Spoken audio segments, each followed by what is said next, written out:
Bonjour, je suis Charles Taillot, spécialiste changement social et comportemental au sein de l'UNICEF au Burkina Faso.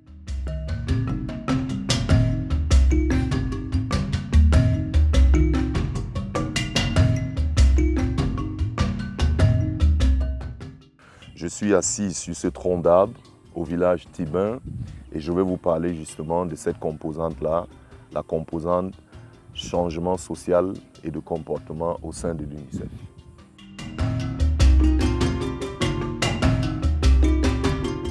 Le changement social et de comportement est un volet à l'UNICEF qui est transversal et qui vient en appui aux autres programmes, notamment les programmes d'éducation, de protection de l'enfance, la santé, la nutrition, l'eau, hygiène et assainissement. C'est un programme transversal qui aide les autres programmes, qui appuie les autres programmes dans tout ce qui concerne le changement social et comportemental.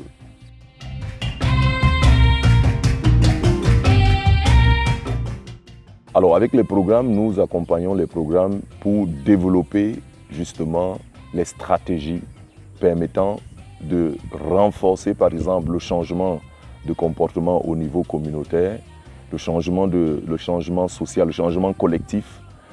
justement pour atteindre les objectifs de l'UNICEF, notamment les objectifs liés au renforcement des droits des enfants. Et si nous prenons le cas par exemple de la santé, nous développons avec le programme des plans de communication, des stratégies pour pouvoir atteindre les communautés et promouvoir la santé au niveau des ménages et amener justement les communautés à éviter par exemple les maladies et à adopter des bonnes pratiques nutritionnelles et d'autres bonnes pratiques qui leur permettent justement de mieux gérer leur santé, de gérer la vie des enfants et de s'assurer qu'ils ont accès à tous les services dont ils ont besoin.